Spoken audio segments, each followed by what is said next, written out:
Lonely Monk Productions.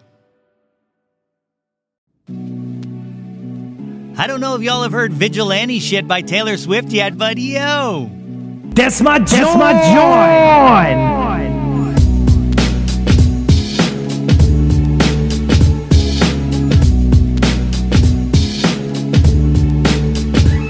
Hey yo, displace the guilt and... What's good, friends and family, neighbors near and far? Welcome to an all-new episode of the Yo, That's My Jawn podcast. The podcast, website, brand, movement, way of life dedicated to the embrace and championing of your passions. I am your host, Nate Runkle, a.k.a. Wajonda Forever, a.k.a. Nate 3.0, back at it again with yet another episode of the podcast. As always, I hope this podcast finds you all in good health and in good spirits. On today's episode, I have a great conversation with multi-hyphenate Marc Schuster. Marc has been on my radar for a very long time as someone I wanted to talk to on the podcast, and we talk about that and so much more, and that's coming up in a bit. But first, what is going on, my friends? I can't believe we're cooking through November as fast as we are. It's blowing right by. I hope you enjoyed that last episode I had with Tim and Britt of Catbite. I got to hit up their show this weekend at the First Unitarian Church in Philadelphia, and it was one for the ages. The show started off with sets by Take Today and Bacchae, and to say that it was the perfect kickoff to an awesome night would be an understatement. You know, I wasn't familiar with either band before the show, but holy crap, they both made a new fan out of me by the end of their sets. Definitely check them out. And by the time Catbite took the stage, the energy level of the room was ready to explode, and it just needed a match to ignite it. And the second the opening chords of Creepin' kicked off, oh boy, that spark set the room on fire, and it did not let up until the end of the night. Shouts out to Tim and Britt and the gang on such an amazing show. I was so happy to be in attendance to witness it. You know, I also got to show some love to my homie and former guest Scott Miller. I hit up the Tribe of Names album release party at the Royal in Glenside for their latest drop entitled Evolver.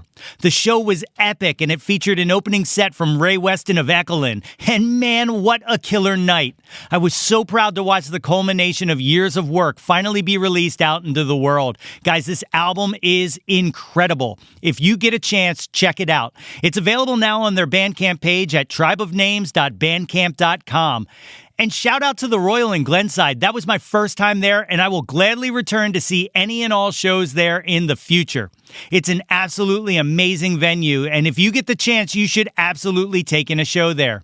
So many guests and friends of the podcast have been on that stage in the past few months.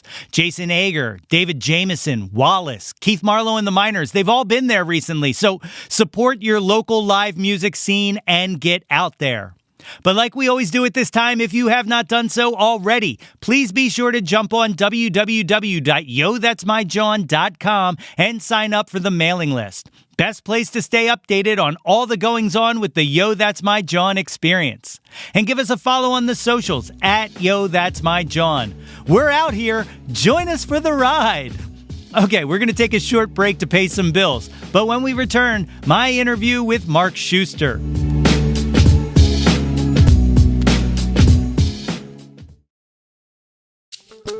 My guest today is a master of many talents wearing many hats. Musician, author, professor, artist, blogger, radio host, and champion of indie music. In his most recent project, he is one half of the band The Star Crumbles. Together with Brian Lambert, they have recently released The Ghost of Dancing Slow, a 10-song new wave album that imagines itself as a long-lost recording from an obscure 80s band that was lost to time and recently discovered in a desert vault. He is also the host of the hashtag TweetCore Radio Hour on the AMS radio station on Live365.com. Folks, it is my honor to welcome to the show, Marc Schuster. All right, ladies and gentlemen, I am joined today by the great Marc Schuster. Marc, thank you for joining me on Yo, That's My Jawn. Oh, it's a pleasure, man. This is a dream come true. That's odd. And for me as well. I always like to tell people how I first hear about them. And we have a connection through my girlfriend, well, my fiance's father, who is, Steve Daubeny, who's a professor at Montco, and you helped him put his profile together.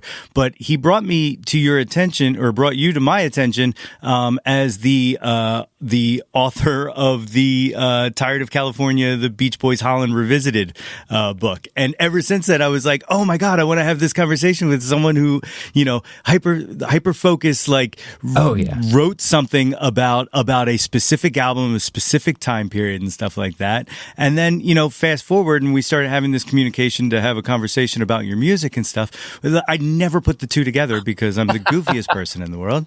But so I'm super excited to be able to talk to you about so much today.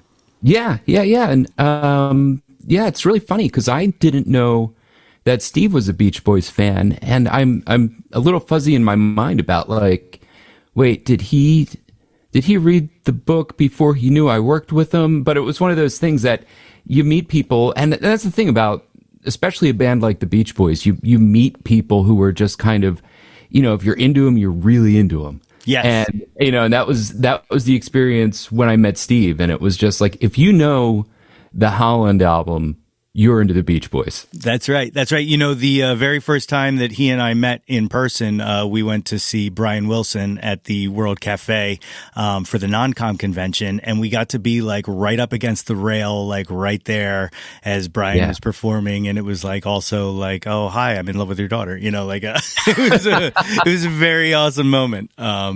Back in the day, but yeah, Beach Boys fans, we find each other, don't we? Oh yeah, totally. I watched another show. It's Beach Boys Talk. Have you ever seen that? No, I haven't seen it. That's another way I think Steve's a fan. They're on. They do a YouTube show every Tuesday night, actually. So it's and they get these amazing guests, like people from the Beach Boys touring band and stuff. So it's a fun show to check out. Oh, I definitely got to look into that. Well, tell everybody listening a little bit about yourself. Where did you grow up? I grew up in Northeast Philly, so definitely Philadelphia native. Grew up there from about, being a baby up till probably when I was about 13. And my parents moved out to Havertown, which is where I live now. Okay. And Havertown's the kind of place it's like a black hole. Once you've settled there, there's just, you might be able to get a little bit further. You might be able to get to Springfield, But then you're just drawn back eventually. So I'm living here in Havertown now, and teaching at Montgomery County Community College. That's where I know Steve from, and I teach English there. But I do a bit of writing. Obviously, I did the Beach Boys book, and I'm also huge into music, huge into especially indie music lately. I've gotten a whole lot of just grown to really appreciate what indie musicians do, just in the sense of not doing this because really there's a whole heck of a lot of money in it or anything. It's really just, I love making music. I love making people happy through my music. And so that's been my real passion for at least the past few years, just being involved in that kind of a scene. And both seeing some local bands as well as just being able to go out and just promote this idea of independent music. So I've been blogging a lot and interviewing a lot of indie musicians. And I came up with this idea. I did not, it's kind of a weird thing to explain. It's like, I don't claim that I've invented this thing. I just kind of came up with my own name for it. And I just call it Tweetcore, which is all the bands I've found on Twitter. It's just all these guys who are just out there putting out their music and just hoping someone else loves it as much as they do. And I feel like I'm lucky enough to be that guy sometimes, to be the guy who's like, hey, there's a musician in Wales, there's a musician in New Zealand, there's a musician in the Netherlands, and he's making this music, and I just happen to stumble upon it, and I think it's really cool. It's like finding a treasure. Yeah, absolutely. You know, and it, like for like, I'm kind of in a similar boat. It's kind of how this whole thing kind of kicked off was, that same kind of like exploration of like just reaching out and just checking out like, you know, anything that comes across the feed or anything like that. And, you know, Bandcamp is huge. You know, Bandcamp Friday started. And then I was like, hey, you know, during the pandemic, it was like, hey, this is an easy way to kind of help out fellow creatives. And, you know, like, and I found a lot of like really great bands and artists just kind of surfing Bandcamp, you know, and reading kind of the blogs on there that they have. Yeah, totally. I mean, it's just amazing. You know, on one hand, you always hear people talking about how, the music industry's changed. It's not what it used to be, you know, and it's, now it's all streaming but on the other hand, but that's great. I mean, that's awesome. I don't have to shell out, you know, however much you used to have to shell out to just put out a 7-inch single back, you know, when I was first getting started in music. I don't have to beg some company just to say like, okay, can you put out a few hundred CDs for me so that I might be able to tour around and find a few people who will listen to this music. It's wow. I pretty much, you know, with something like Bandcamp, just put it out there and tell a few people and hope someone out there likes it, basically. Yeah, and you can be even more successful than you could have in that old paradigm because you don't have to make as much money. It doesn't have to be as expensive. So like to make anything off of it, you don't have as many losses involved. Yeah, totally. I mean, right down to just making the music itself. You know, back when you used to have to go rent studio time, get in a studio, and then kind of just be happy with whatever it was that you recorded, you know, and just kind of say, okay, that's close enough. But now everything's on the laptop. Everything you can do, you can take your time. I mean, as long as you have the luxury of that time, you could take all the time you want to get something to sound like you want it, which, you know, that can be I guess a blessing and a curse depending on how much OCD you have on a given day. Yeah, which is 100% my problem. Yeah, no, I know what you mean. Some days I'm just like, I wish someone would just come take this out of my hands and finish something, and then I can bitch about it later. But it's out there, you know what I mean? Yeah, totally. That's why actually I've been making music with a guy, and another example of just meeting people online. I met this guy named Brian Lambert, and he lives in Denton, Texas. And we just started writing back and forth. And a lot of it was just kind of about, I mean, it wasn't like, hey, let's start a band. It's just start off with, hey, I like that song you wrote.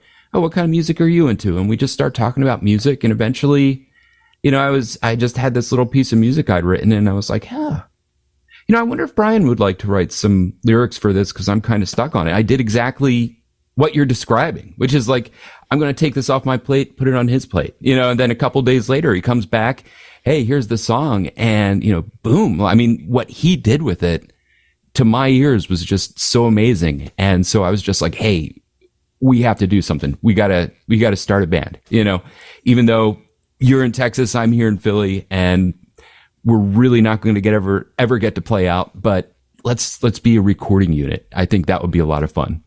Yeah, and the results are absolutely tremendous. Like the Star Crumbles stuff is absolutely phenomenal. Like I've been listening to it, and you know, I love the story behind it that you guys have created as well. Like it's like a full experience, and it's absolutely wonderful that, like, you know, independent musicians put this together. You know. Yeah, totally. And again, it goes back to being able to do it on a really tight budget. I mean, I was lucky enough so Brian came up. He came up to visit. He has family in Delaware, and so he was up over the summer. And so since he was visiting his extended family, he just came up to visit me. And I took him into Philly. He got his first cheesesteak, so he had that going for him. I took him to Independence Hall, just kind of showed him around. There's a long line for the Liberty Bell, so I just took him to the window and was like, "That's it. That's it. You see it." Damn, someone broke it. But yeah, so we did that. And then on the way back, he's like, hey, I had this idea. What if we say the Star Crumbles were, you know, a band from the 80s who just never made it? I was like, yeah, you know what? Let's make a movie based on that. And then I just know loads of, and as I'm sure you do too, just loads of creative people in various kind of pursuits. So it's like, yeah, I know people who are in independent filmmaking. I know people who are writers. I know people who are, music critics who might be willing to pitch in with this. And it's a very basic premise. Just anyone who's ever seen one of those behind the music kind of documentaries, it's just talking heads. It's like, I remember seeing the Ramones at CBGB's and there was a dog taking a dump on the floor, that kind of thing. So just asked all my friends to make that little mini documentary, and I just edited it all together. And, now we have this little mythology behind the band. It's super cool. Do you guys, I know the distance is an issue and stuff like that, but have you guys thought about doing a performance of any of it, or? I actually performed some of the stuff recently just on my own at The Nail, which is a bar here in Ardmore. And I was on a bill with, have you interviewed Scoopski? No, but definitely in the radar. Okay, yeah. He's a great guy. Really funny songs, but smart songs too. He's the one who invited me out to play. So I did a bunch of songs from the album, and Brian does a bunch of the stuff live on TikTok. So it's just kind of like, it's almost like although we're split, we could both kind of represent the band in each of our own areas, So yeah, sure. So it's like Brian Wilson has his touring band and the Beach Boys tour as well. That's exactly right. Yeah. Or like when I think it was Booker T and the MGs who used to have like a rotating set of musicians in different towns so that they didn't have to pay to put people up everywhere they toured. So when jumping in the Wayback Machine, when you were a kid, like what kind of music was playing around the house? What were your parents into?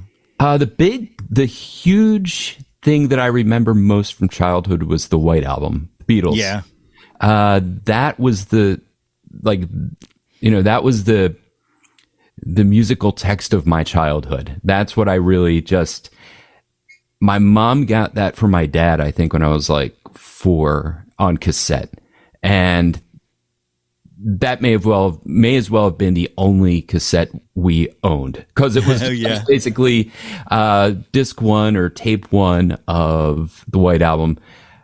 That's what would be on if we were going for a ride, driving out to my grandparents' house, driving out anywhere. It was just like, I knew that album inside and out by the time I was 5.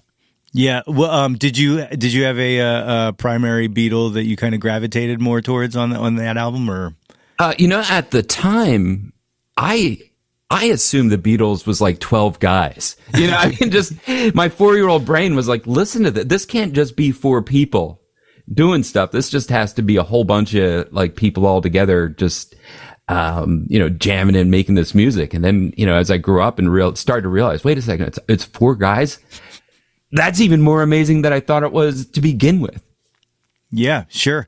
It's really, that album is just such a to me it feels like a bunch of solo test piloting a bunch of solo albums. That's what I really appreciate about that album is that it almost acts like a seed to see where they were all going to go, but it's also like what would have happened if they were all still playing on everyone's solo album. So it's like it's like a solo album but without being a solo album. I've always loved the White Album's kind of always been what I was drawn to as a musician, and as a fan. Yeah. Weirdly, I guess it's like when Kiss did their 4 solo albums. Yes. Something like that.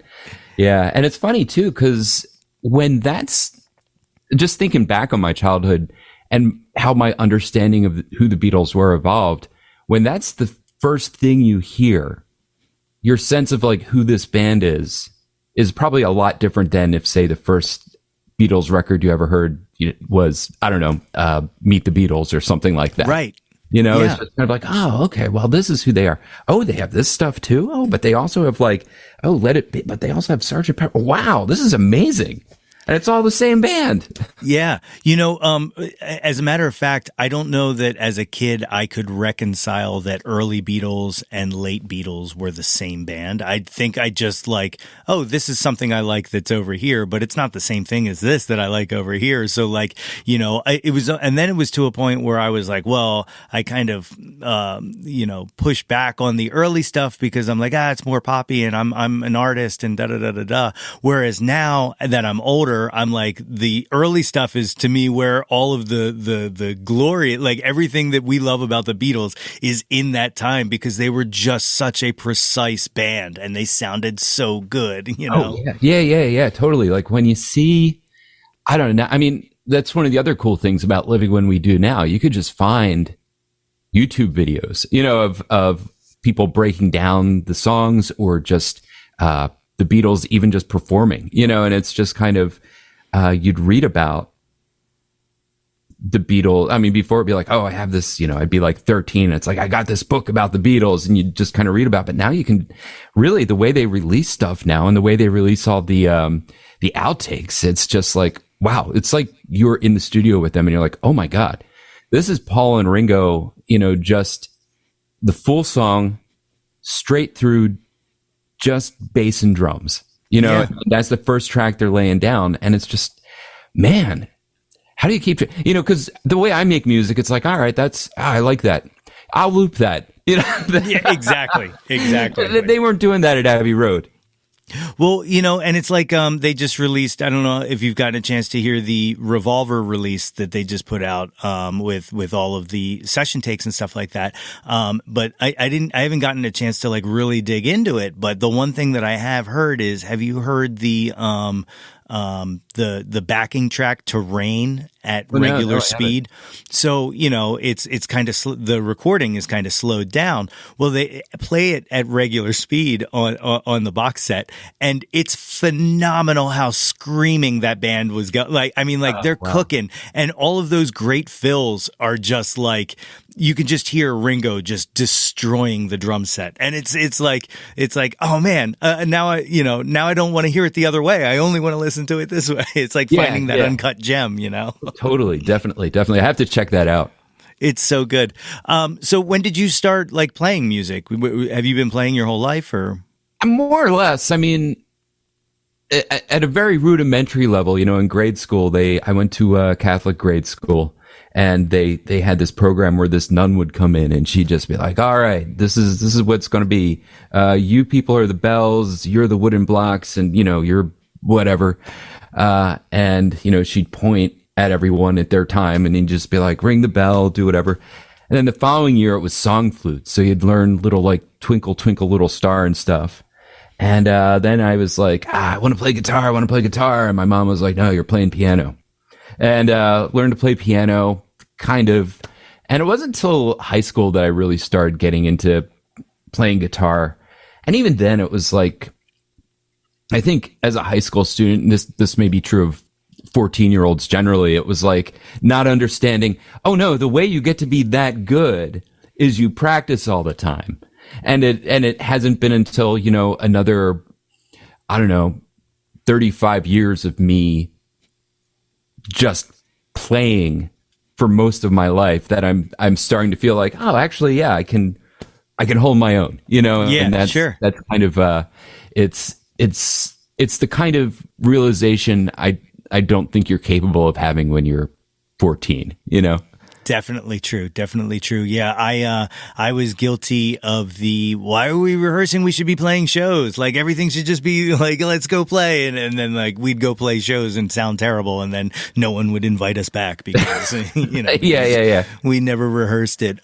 When you were playing in high school, were you like writing songs and stuff like that or? Yeah, I was. And it was always, you know, like E minor, you know, just, you know, I had this one song, it was called like Under the Winter Night Sky and, you know, just boom and just deep, you know, because I'm 15 and I know how life works. Yeah. Is this something you could piece back together now as an adult and release on Bandcamp? Because that would be kind of interesting to.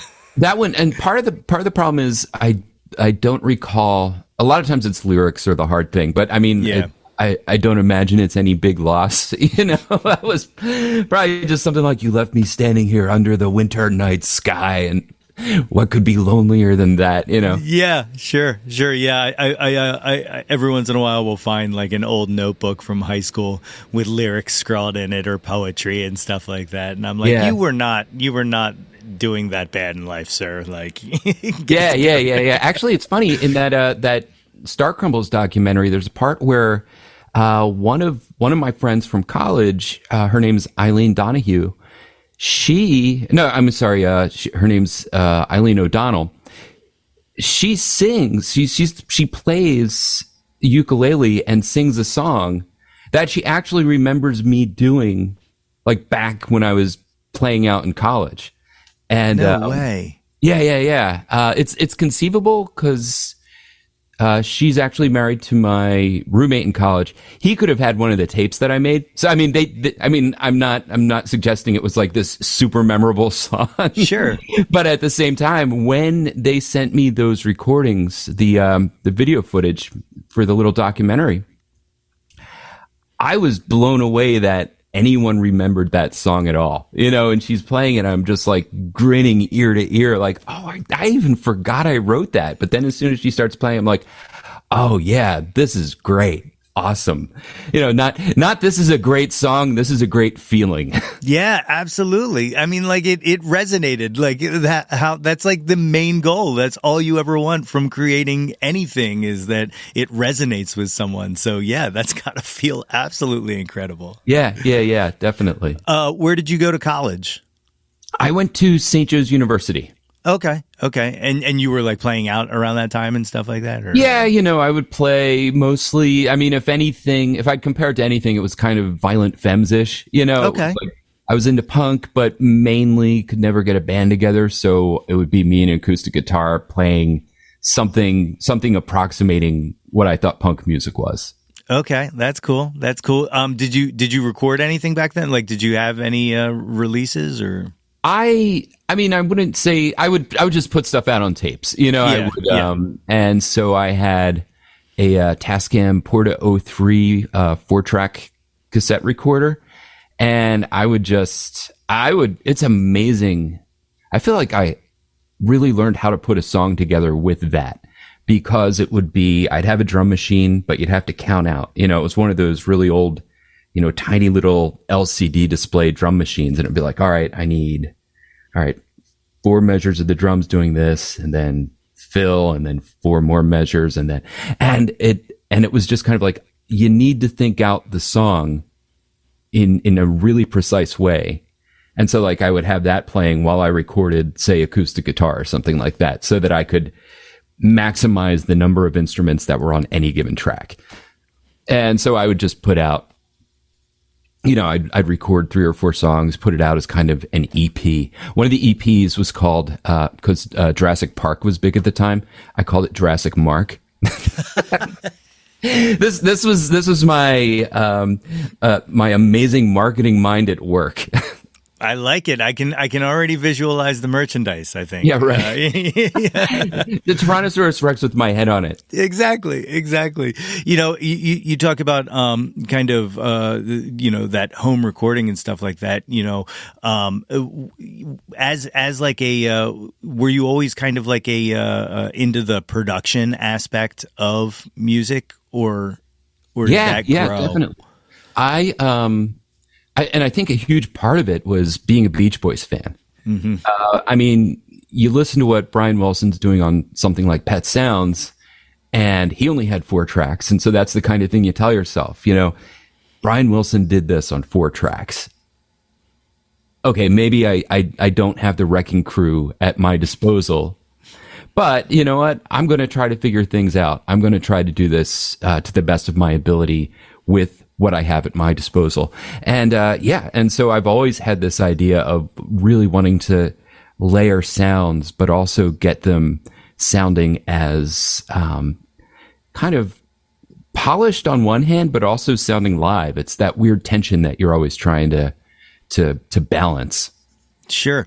Do you when you're kind of creating a song or thinking about a song, do you think about it as kind of what you want it to sound like sonically, or do you find that sound doing the studio work itself?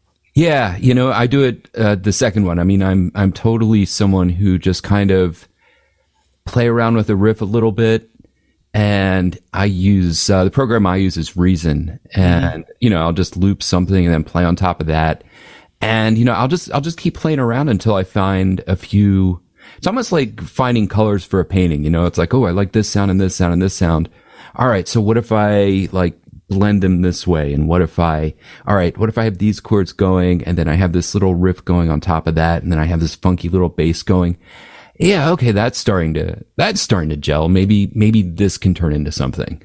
But like we were saying before, there's that whole OCD thing of, all right, I've been looping this one measure for 3.5 hours now. Yeah. Let's move on to measure 2. Yeah, I just watched the, I don't know if you've seen it yet or if you're a fan, but the Where Are You, Jay Bennett documentary about Jay Bennett, formerly of Wilco, who passed away. And they talk about kind of the making of Summer Teeth and the making of Yankee Hotel Foxtrot, and the end of his relationship with Jeff and the band was mainly based around the fact that he just was like doing like 12-hour, 18-hour runs on songs, and they couldn't get it out of his hands, I could easily see myself spiraling into something like that if you have like, a loft full of sounds and instruments and all kinds of neat things you can try. Totally. Yeah. But yeah, that obsession is hard to. Definitely. I mean, and to an extent, that's a little bit like what having, one of these programs is like, because, man, I don't know how many different synth patches are built into this thing. I don't know how many different, I don't know how many different guitar sounds I have on my amp simulator, and it's just kind of like, oh, let me try this one. Well, that's kind of cool. Oh, let me try this one. Let's see what this sounds like. And you could easily lose days just doing that and just tweaking. And so to some extent, and again, it's good that I'm working with Brian, because you can always hand it off to someone. Yeah. Once you have someone else's ears listening to it, that really makes it feel like, okay, this isn't just weird stuff going on in my head. I'm getting some feedback, and we can kind of, on one hand, hand it off to complete the work, but on the other hand, kind of, you always have someone there who you have a deadline for. Maybe Yes. not necessarily a hard, like, you're fired kind of deadline, but definitely something where it's like, oh, wait a second. Okay. I have another person who's depending on me. I have to get something out. And that is definitely helpful. Absolutely. How long have you been kind of using, laptop programs and stuff like that? Like when did it switch for you? Like when did you kind of open that Pandora's box? I remember hearing, I think it was Don Was, and they were interviewing him on some NPR show, or he was talking about it, about GarageBand. And I was just like, ooh, that sounds pretty cool. And I think that was why I wanted to get a Mac. I was like, I'd been using PC laptops for a while and experimenting a tiny, tiny bit with, I don't know, programs like Cakewalk or something like that, but Sure. never really getting anything great out of them. But when I heard him do this really basic demo, on GarageBand, I was like, oh wow, I got to check that out. And so I, got my first Mac laptop, and it was just like, all right, ostensibly the story is this is for writing my dissertation on, but chances are most of my time is going to be spent just fooling around with music. And so that's when I just really started getting into using the laptop just to, experiment, make music, make sounds. And that was one of the first songs I recorded, was called what was it? It was something, but basically it was about NPR personalities, and it was me just kind of shouting like Ira Glass over and over again. I was like, Ira Glass, Ira Glass. That's awesome. Yeah, and it was just experimenting with loops, and then the chorus was Sylvia Poggioli, and I was like, Sylvia Poggioli, Sylvia Poggioli. It's incredible. That's absolutely incredible. So you said you made the purchase for your dissertation. What was your dissertation on? It was on the novels of Don DeLillo and how they kind of intersect with the French theorist Jean Baudrillard, who I guess you could describe as maybe an economist or a philosopher. In France, they don't draw these hard lines between those things. So it was, but basically it was about how the novelist Don DeLillo addresses the issue of consumerism in the United States. Okay, and that's up on Amazon actually now, right? Like that is available for purchase. Yeah. That one's there. That was but that was also the kind of thing where it was just like, all right, I've gotten this far in my dissertation program. I need to finish this dissertation. So it's not like, I would not necessarily describe that book as a labor of love. It was just kind of more of I got to squeeze this thing out, man. Sure. Yeah, definitely. So this brings me to one of my major overarching questions for this interview is, okay, so you did that. You wrote some novels. Okay. You did the Doctor Who fan compendium. You have a children's book. You're doing all of these musics. Plus, you're a professor. When do you sleep, sir? Yeah, I know. That's the crazy thing. I'll tell you one thing. Once the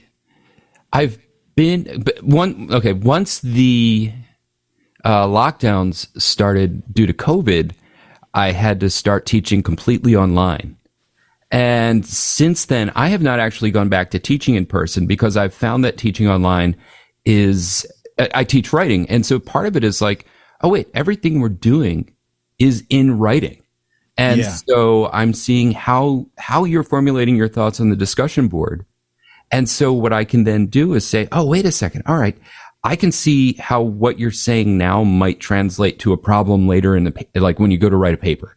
And so I can address that at the root of it. Or, hey, this is a cool idea you're working with here. Let's talk about how to turn that into a paper. And so once I started to really embrace teaching online, I didn't have to commute anymore.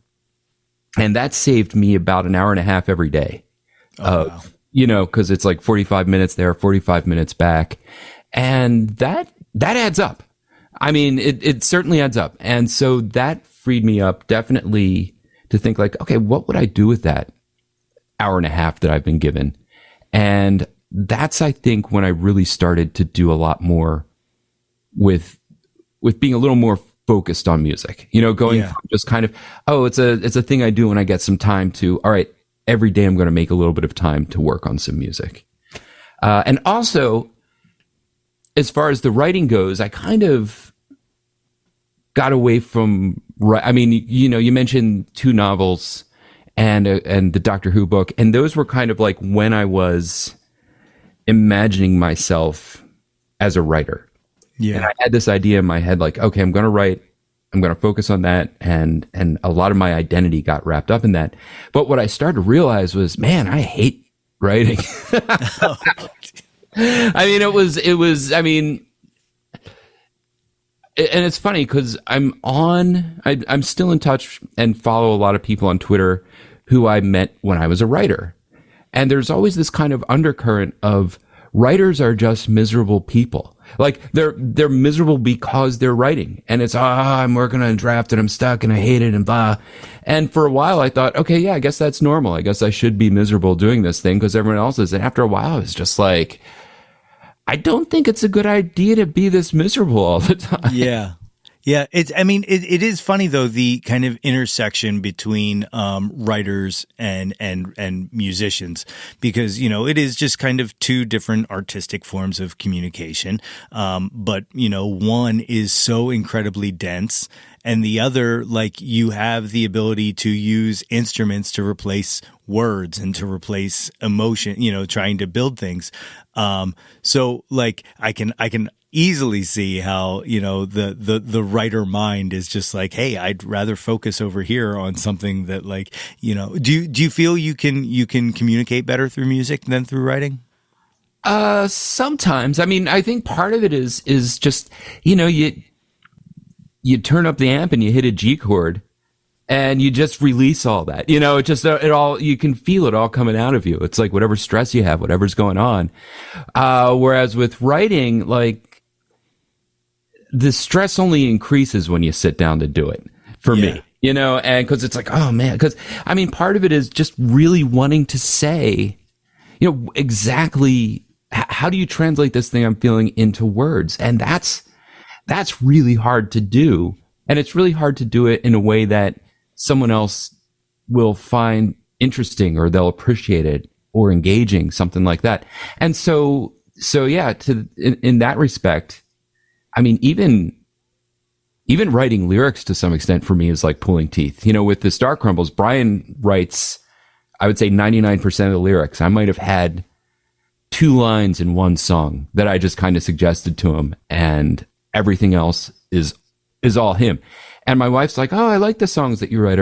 I like when you write your own lyrics." And my response has just basically been like, I can't, like, words. I just can't make them right now. Yeah. That's interesting. That's really interesting. You've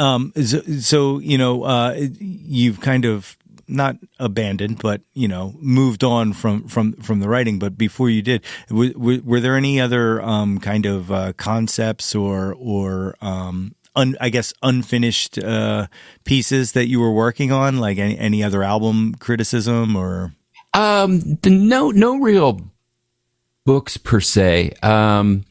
I always had ideas for stories. I mean, I just have folders on my laptop just full of, oh, hey, a story about this would be cool, or something along these lines would be cool.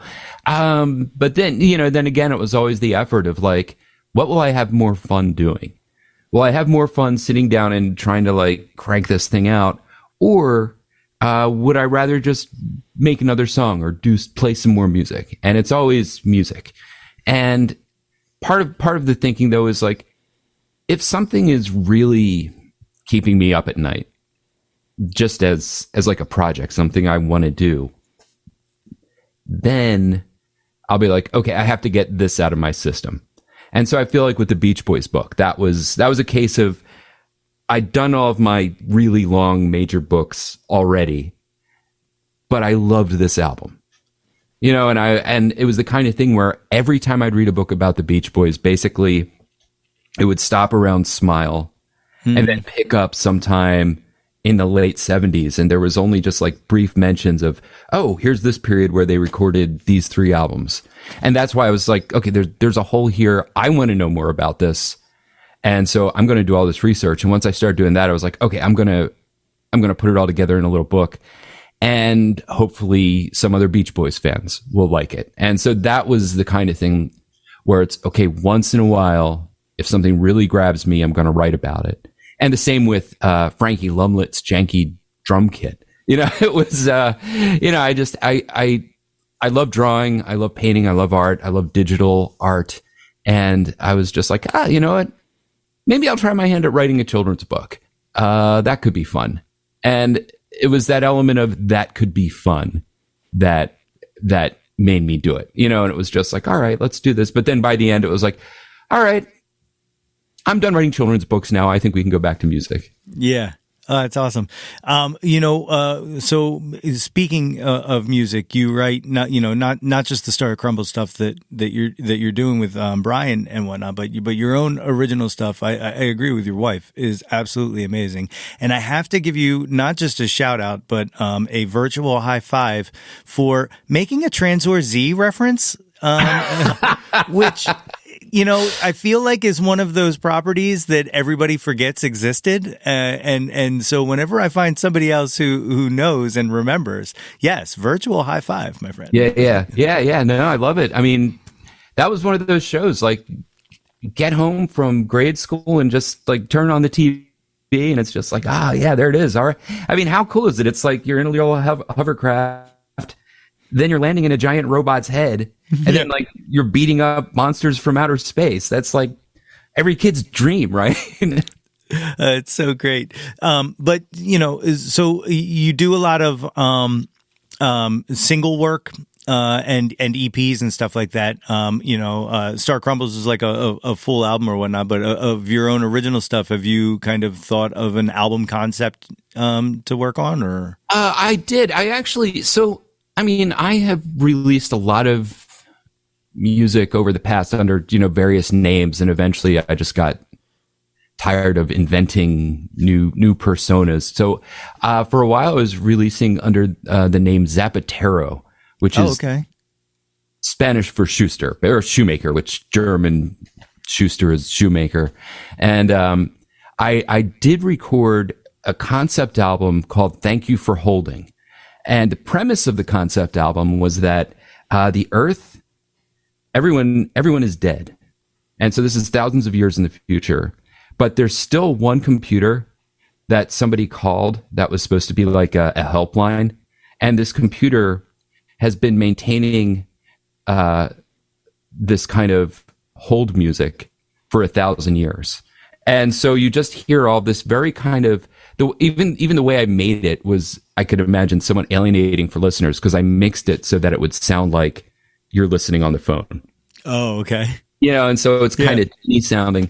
And so it's stuff that sounds a little bit like Muzak, but then I get some weird grooves in there. I think might include a song called Sweet Chocolate Jesus. And then throughout, gradually you just start getting this robot talking, and you hear him just kind of saying things like, "Thank you for holding. I've been doing this for years now. I taught myself to play the flute." And then like I'll have a little weird little synth flute interlude. And so it's that was my big concept album as a solo artist. That's awesome. I gotta check that out. You'll have to send me a link to it. Yeah, I'll shoot you a link. That was just on Bandcamp. Oh, cool. Very cool. But you mentioned the blog and the idea of Tweetcore, and now you're doing Tweetcore Radio on Wednesdays. That is correct. Starting tomorrow. And again, it's just one of these connections I made on Twitter where there's a guy who records under the name Quizboy, and he has a radio station called AMS Radio, and he does, a lot of production and stuff like that. And he just put it out there, "Hey, I have this radio station. Does anyone want a show?" And since he and I had already had this kind of working relationship, we'd spoken to each other a number of times, or at least communicated with each other a number of times. I just reached out and said, "Hey, if you're serious, I'd love to do a radio show." Because I did college radio when I was at St. Joe's University, and then I actually even had a radio show for a little while at Montco, Montgomery County Community College, where I would interview people about what was going on campus and different activities that were happening. So I have a little bit of experience with that kind of thing, and it was like, something, I really like doing these interviews.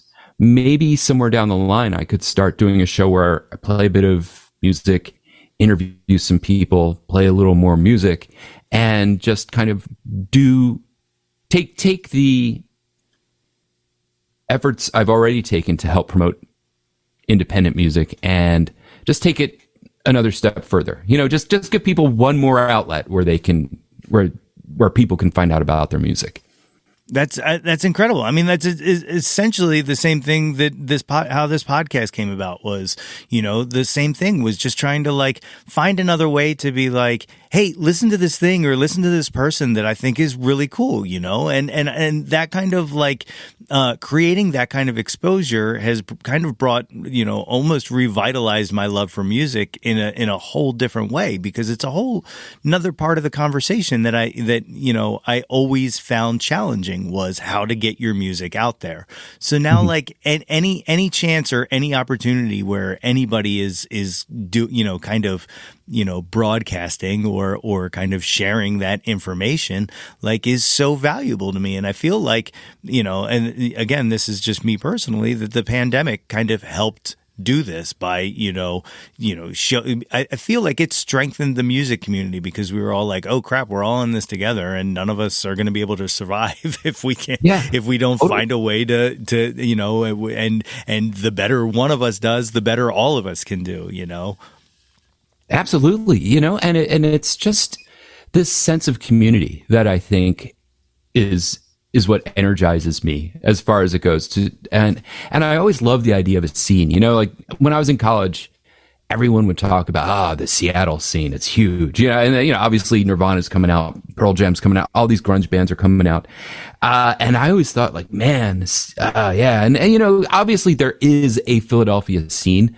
But I've also always just wanted to be part of, like, pushing the idea, like pushing the envelope of the idea of what a scene could be.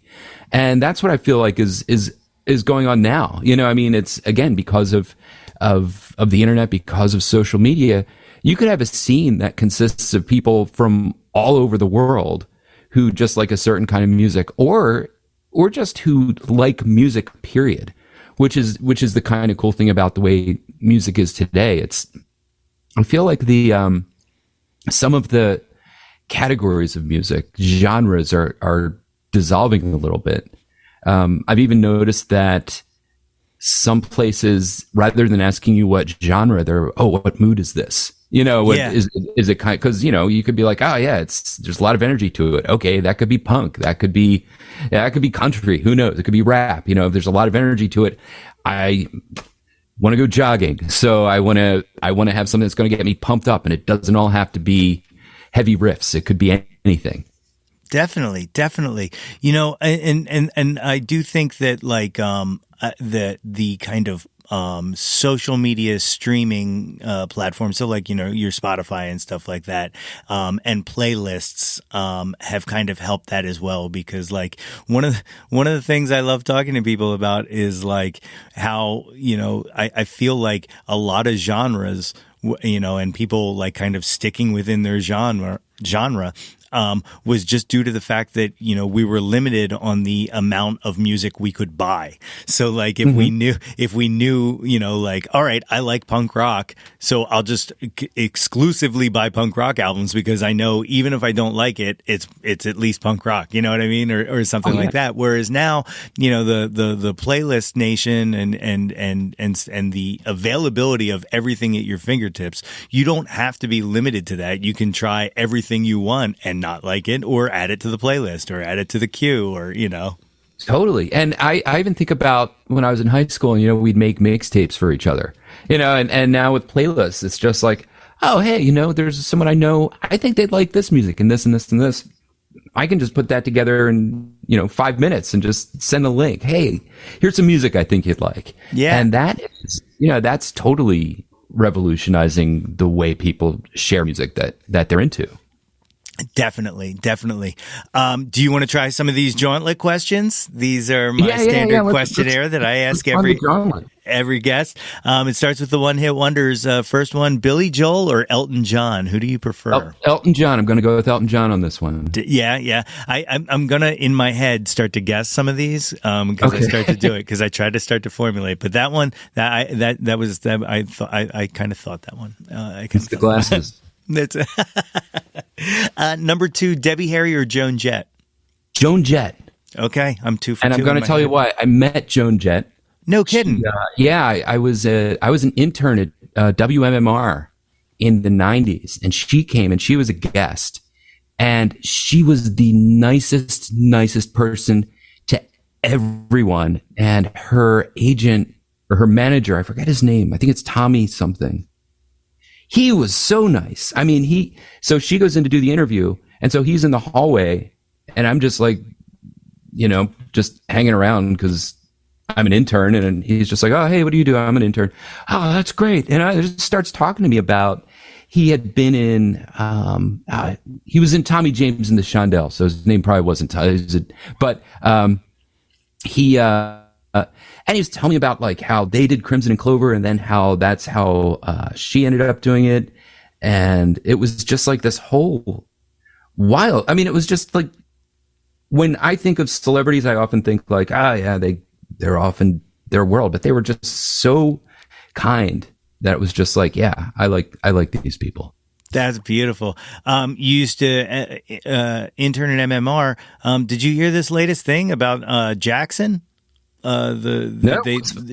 They just called him in and let him go, and then ended all of their overnight shows. Just the kind of corporate overlords kind of coming in and squashing even more and more. Man, local music. But yeah, I mean that's the thing. Like when I was there, that was kind of just starting.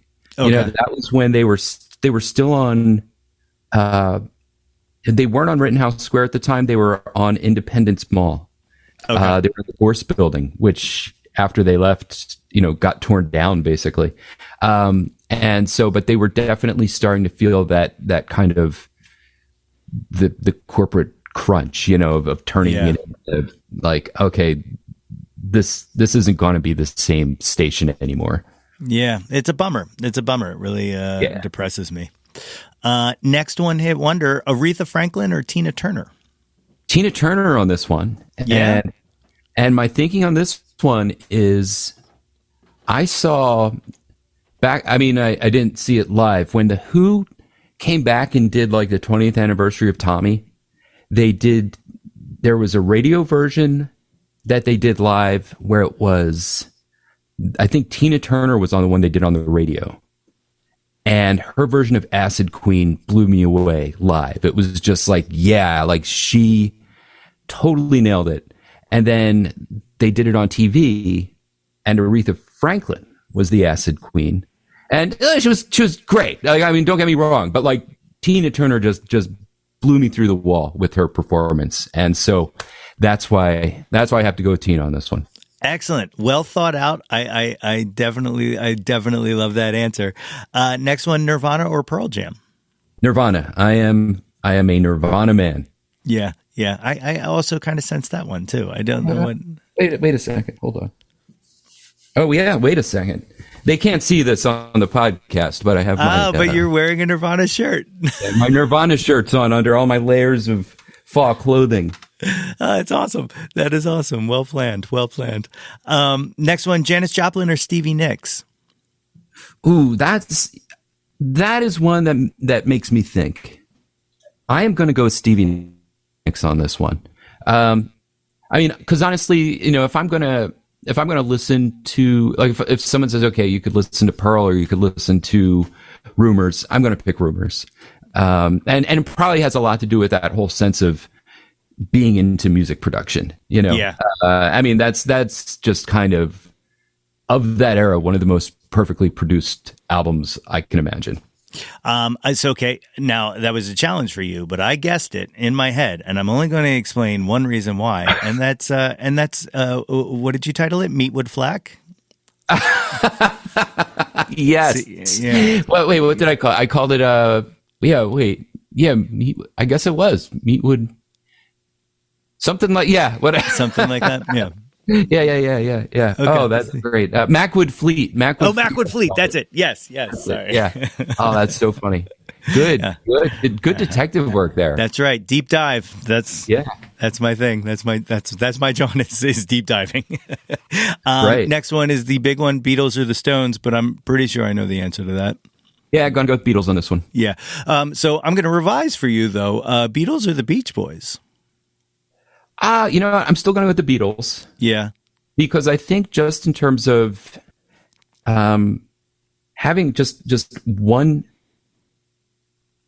kind of coherent arc. It's just start in, say, 62, end in 70, and we have a beginning and an end, and this is the Beatles. Whereas I feel with the Beach Boys, it's like, okay, well, there was the Beach Boys up to Smile, then there was this, like, okay, different lineup, different... and so to me, it's like the Beach Boys are a bunch of different bands, whereas the Beatles are heart and soul, the Beatles. I respect that. The last one, Bohemian Rhapsody or Stairway to Heaven? Yeah. No, okay. Now that's a hard one for me. And the funny thing is, when you asked that question, I had never thought about those two songs together. But then once I started just thinking about like all the sections of the songs, and it's just like, oh yeah, obviously you have to choose between these two. It's like it's like one is definitely structurally copying the other. So as I'm thinking my way through it, I think I will go with Stairway to Heaven just because that's the one that created the structure. Okay. You know, that's kind of like the original, and as good as Bohemian Rhapsody is, it's still an echo of Stairway to Heaven. Okay. Respectable. I like it. Well thought out. Next section is the top 10 countdown. Of course, as always, we use Jawn interchangeably, however you want to use it. It can be music. It can be anything you want it to be in this. But the first one, what was your first Jawn? What was the first thing you were obsessed with when you were younger? Star Wars, absolutely. Yeah. That continues to this day to be my favorite Jawn of all time. Like I am a Star Wars obsessive. I cosplay Star Wars. It's all baked in. Oh yeah, totally. I mean, when I was a kid, I remember when the movie first came out, the trading cards came in loaves of Wonder Bread. And I remember just having these little cards, and I hadn't even seen the movie, but I was just like, who's this? Who's this robot? Oh my gosh, I have to know more about this. And that was totally, that was my gateway into that galaxy far, far away. Absolutely. I always make this joke, and I can see I have stuff just out of reach, but like that at all points in time, there is probably something Star Wars either on my person or with at least 5 feet from me. And I literally I was just going to go see if I could grab something, and I just looked to my left, and it's just out of reach. But my Darth Vader, my Darth Vader case of Star Wars, the original action figures, is literally like 2 feet. Classic, nice. Number 2, what's your current Jawn? What are you into right now? I got to be honest with you. My current Jawn has to be indie music. You know, I mean, it's just, it's making me feel like things matter. I mean, in a weird way, I mean, it's easy to live in this world and just feel like, it's all going to shit and who cares? No one cares about each other. And being involved in this community is just like, wow, you know what? People are really lifting each other up. People are really in this, not for themselves, but for this kind of greater sense of we can share each other's music and enjoy each other's music. And that's incredibly fulfilling to me. Absolutely. It's beautiful. Number 3, and I saw the answer to this, spoiler alert, on your Bandcamp, but I'll let you tell these people, what was your first concert? It was the Monkees. 1987. Yeah. It's coming. It's coming. Let's take a look. So I have, this is actually a hyper-specific Mike Nesmith reference, but it's Save the Texas Prairie Chicken on my T-shirt.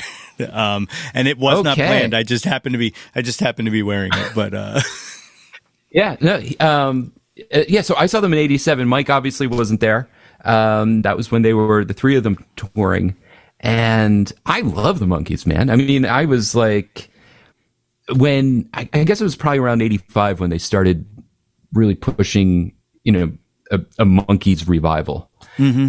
And I saw them at the Valley Forge Music Fair, which is no longer there. But it was one of those places where you go in and the stage just rotates around. And it was just like, all right, here they come around and they're singing. All right, now we sit back. Here they go again. So my dad took me to see that show, and that was a lot of fun. That's awesome. I love it. Any excuse to talk about the Monkees, I will gladly take. Number 4, what was the last concert you went to? Lucius. It was at They played at the TLA. and that was back in I want to say March. And so that was the last like concert that was at a big venue, as opposed to say a club, like, or at a bar, because I saw Skupski recently, and he was playing on the show I was at. But then before that, I even saw him at it was like him, Bees, who are great. Have you? I've heard a few tracks in it. Yeah. They're fun. And a couple other. Oh, Affiliates and the Affiliates. He's a musician from out of Chicago. That was also a good. He was the one who was on tour and brought everyone else together. That was a fun show too. That's awesome. That is so cool. Number 5. What's your favorite concert? What was the best show you ever went to? The best show I ever went to was Pet Shop Boys. Wow, where at? And that was at the Man, and this was, I want to say, about 5 years ago. And it was so funny because it was kind of it was in September. It was a Sunday night. It was a Sunday night or a Monday night. And I remember my wife and we had bought the tickets. It's one of those things where you buy tickets in May or June and you're like, this is a great idea. Mm-hmm. And then it's a school night in September and you both have to go to work the next day. And it's just like, I don't know, is this really such a great idea? And we almost didn't go. But we were just like, you know what, man, it's not too far away. We'll go, we'll check it out. And it was amazing. I mean, first of all, we get there and an usher comes over. It's like, oh, we're really sorry. We can't let you sit in these seats. They're like, oh, okay. And they're like, okay, we have these better seats. And they just bring us up and we're right behind where the sound guys are. The guys who are doing all the sound and the lighting.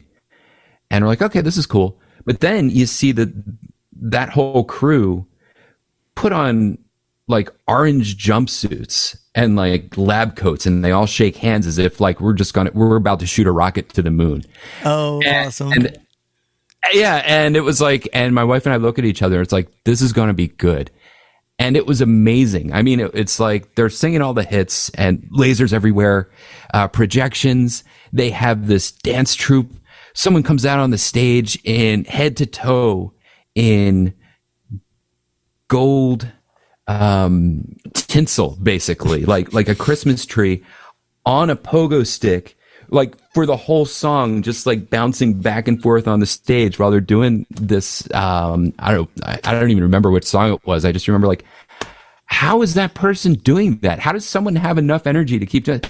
It was an amazing show. So Pet Shop Boys all the way. That sounds like a phenomenal experience from head to toe. That's awesome. Number 6, who have you never seen live that you wish you would have? They can be living or dead. Oh God. Yeah. And this could easily be a list that goes on for a very long time. One regret I have is not seeing the Ramones, like having been alive to see them, and having been able to go to the Tower Theater when I knew they were playing, and then for some reason or another being too lazy to do it just because I'm just like, they'll come around again. Mm-hmm. They'll come around again. And then it's like, oh, what? Who's sick? What? Their last tour? What? Oh, damn. Okay. But I would say despite that regret, I would want to see REM. Yeah.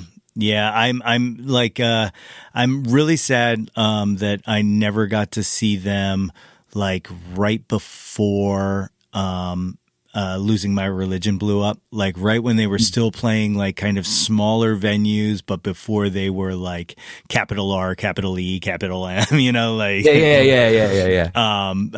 Which I was listening to them around then, and shortly, what was the single on the I get the albums mixed up in my head, but before it, so it was like right before it broke, like it would have been like Stand was, that was like Green was, I think, their like last okay, we're kind of an underground band kind of album, I think. Yeah, that was what it was. It was Stan, because I used to love the video when they played it on MTV. And it was one of those things where, like, I was in high school at the time, and it was like, we could go see them, but it costs money and getting down there, and blah blah blah blah blah. And then all of a sudden, they're playing, what's now Wells Fargo or the Spectrum and stuff. And it was I missed that window. Yeah, totally. They're great, though. Number 7, name an unappreciated, Jawn, something you wish more people would check out. Okay, see, so when you said, because when I may have taken a peek at these ahead of time, I think an unappreciated, Jawn, is windshield wipers. And I say that because I just had to replace mine. Because when they don't work, you realize, oh crap, like, I need these. These are really important. Yeah. And so then it's just kind of like, I better, you know what? I gotta give some more props to windshield wipers. I like it. I on my first car that I had, the arm on the driver's side windshield wiper broke at one point. So like I could only use the lower speeds, because if not, it would kick off and I would have no wiper. Yeah. And I was in a torrential downpour one time, and I was like, I just have to risk it. I have to try, and it did. It flipped off, and I couldn't see anything. And I 100% agree. You don't recognize how important they are until you can't use them. Totally. I love it. Number 8, what's your favorite album? My favorite album is, it's called, I wrote it down, my cheat sheet, because it doesn't leap off the tongue. Wait a second. That's not it. Someday World. I always want to call it Hello World. Someday World. It's by Brian Eno and Carl Hyde. It came out, I don't know, probably about 8 years ago. I really like Brian Eno, and I really like both his approach to making music, but also just he writes some really good songs, and I feel like there are just some moments on Someday World that are incredibly transcendent. It's awesome. I'm not familiar with it. I'm definitely gonna have to check that one out as soon as we get off of this. I'm actually gonna put that on while I do some dishes and stuff. That's nice. That's awesome. That is awesome. Number 9, name an artist whose output you'll consume anything they release. All right, so I'm defining artist broadly. But definitely. It's David Lynch. Yeah. I'm a big David Lynch fan. I mean, my wife and I watch Twin Peaks: The Return, the thing they did a few years back. It's 15 episodes or something like that.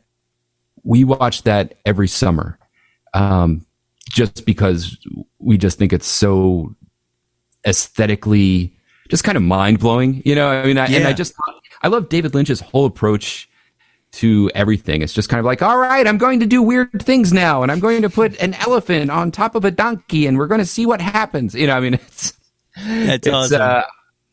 So I would, whatever he's doing, I will at least take a look at it. I mean, I may not sit through the whole thing, but it'll just be like, all right, we'll give this one 15 minutes and say, okay, all right, I can go with this. That's awesome. And very timely, because I think it was Friday or Saturday was the 20th anniversary of the release of Lost Highway. So there's okay. See, I was not aware of that. I'll have to watch that one again. I love that one. I mean, love them all.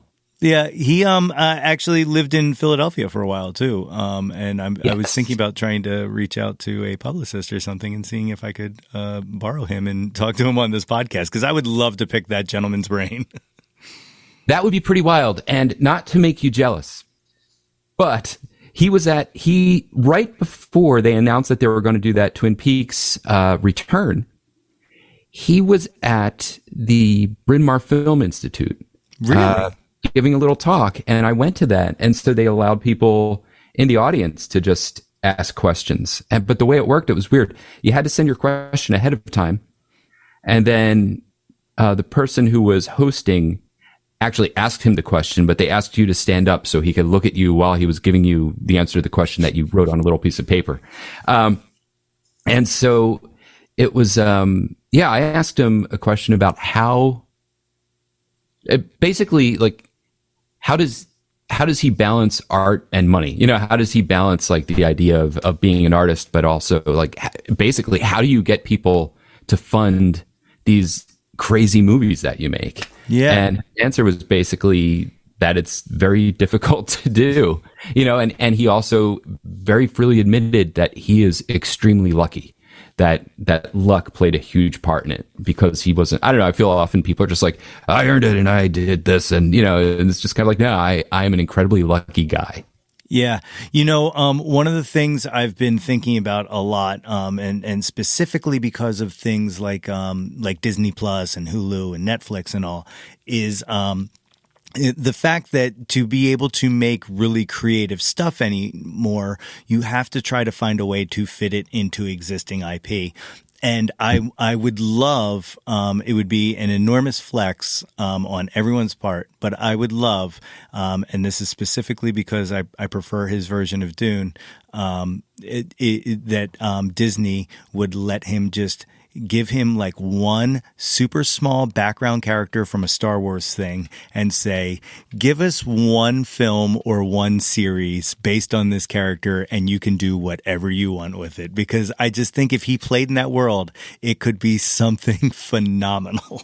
They actually, George Lucas asked him to direct Return of the Jedi. Return of the Jedi, yes. Yeah, which would have been insane. I mean, it would have been, oh my God, I can only imagine David Lynch's Return of the Jedi. That would be amazing.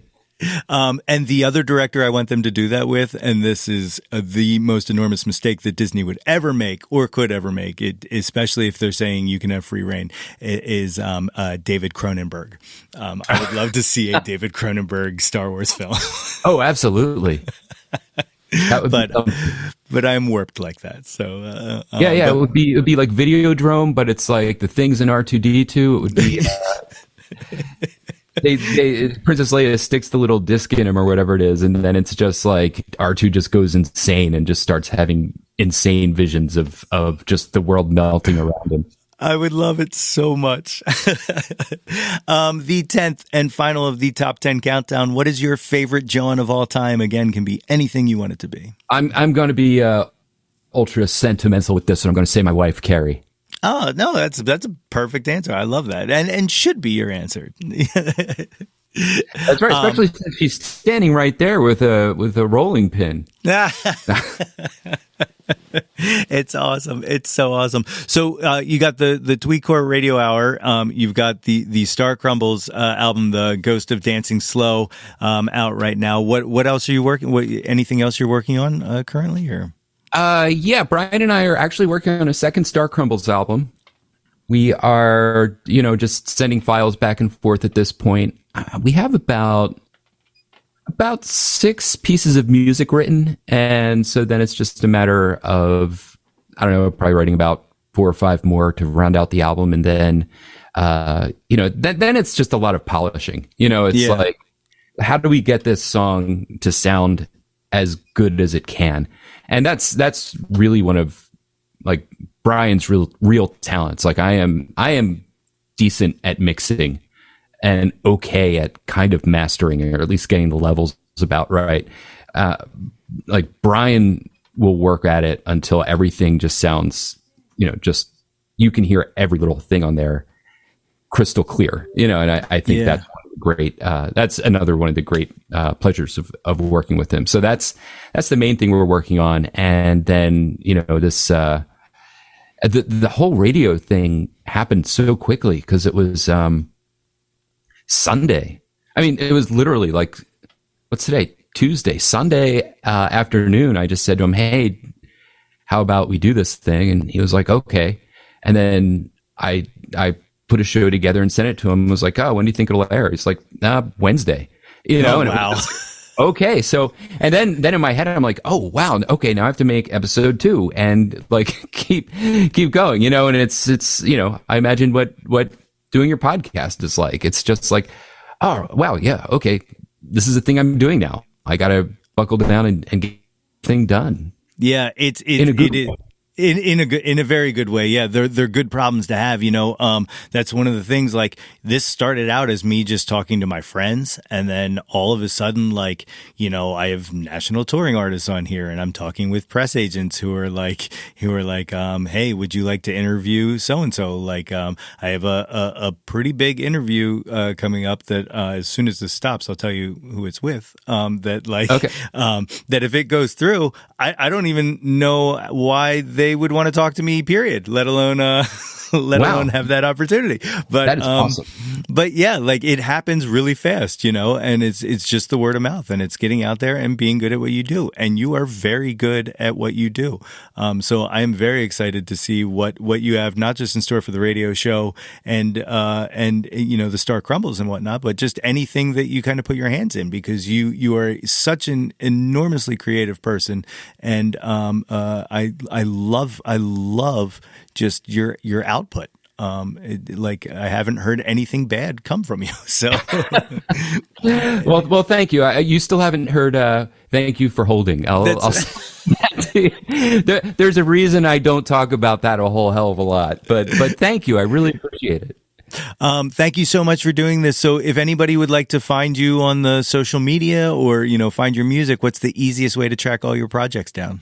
The easiest way is marcschuster.com. marcschuster.com. There's also the starcrumbles.com, which is where we house all of our Star Crumbles goings on. And honestly, follow me on Twitter. I mean, that's where I am most of the time. It's at Marc_Schuster. So MARC_SCHUSTER. And follow me. We'll talk. We'll talk indie music. We'll talk David Lynch. We'll talk Star Wars. It'll be great. It's amazing. Marc, thank you so much for doing this. Is there anything you'd like to leave these fine people with? I'll just leave you with this. If you're a musician, thank you. Thank you for making music. If you are a fan of music, if you know musicians, share it. Tell your friends about it. This is one of the things I keep coming back to with the new radio show, is just go out there and tell people about it. I always think about when I was in high school, and it was almost like you're in this cool club when you find out about new music. But it's the kind of cool club you want to bring other people into. And I want people to feel that way now. I want people to just be like, hey, have you heard this band? Not many people know it, but I think you'd like it. And it's like that makes you feel special. Like, ooh, I'd like this. I'm the person who was picked out for this music. Do that. Share independent music. Share any music, but definitely share independent music with friends who you think are going to like it, because that's really how we start spreading the word. And that's really how we just keep music alive. My many thanks again to Marc for joining me on the show today. You can find links to all of Marc's many music and literary projects on his website at www.marcschuster.com. His latest release, The Ghost of Dancing Slow from the Star Crumbles, his project with Brian Lambert, is now available on their Bandcamp page at thestarcrumbles1.bandcamp.com or wherever you stream music. And his radio show, the #TweetCore Radio Hour, airs Wednesday nights at 7 p.m. Eastern Time. Links to all of these can be found in the show notes. If you haven't done so already, please be sure to subscribe to the Yo, That's My Jawn podcast, wherever you get your podcasts from. And if you are so kind and would like to join the ranks of the super awesome Jawn Scouts and earn yourself a merit badge for citizenship of the world, you can do so just by rating and reviewing us. Don't forget to visit www.yothat'smyjawn.com for articles, merchandise, and links to all of the previous episodes of this podcast. And guys, while you're there, be sure to sign up for our mailing list to get all of the updates delivered straight to your inbox. Like us on Facebook at facebook.com/YoThat'sMyJawn for updates and live streams. Follow us on Instagram and Twitter at YoThat'sMyJawn, and search Yo That's My Jawn on YouTube to find the Yo That's My Jawn YouTube channel.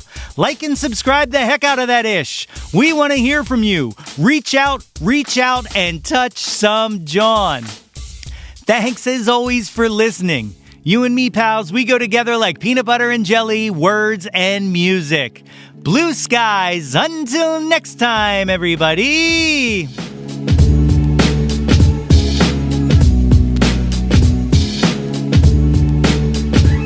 Hey yo, displace the guilt and embrace. Yo, That's My Jawn is a Lonely Monk production written and produced by yours truly, Nate Runkle. Theme song by Phil Tyler Music featuring Nate 3.0. Special thanks to Fox Run Brands, DX Ferris, Andrew Scott, Natalie Runkle, and the incredibly brilliant and wickedly stunning Katie Daubney.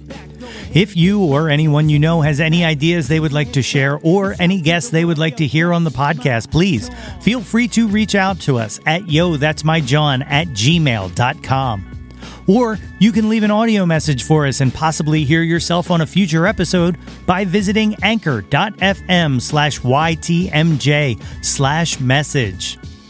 Until next time, be sure to displace the guilt and embrace the pleasure and shout to the world, yo, that's my Jawn.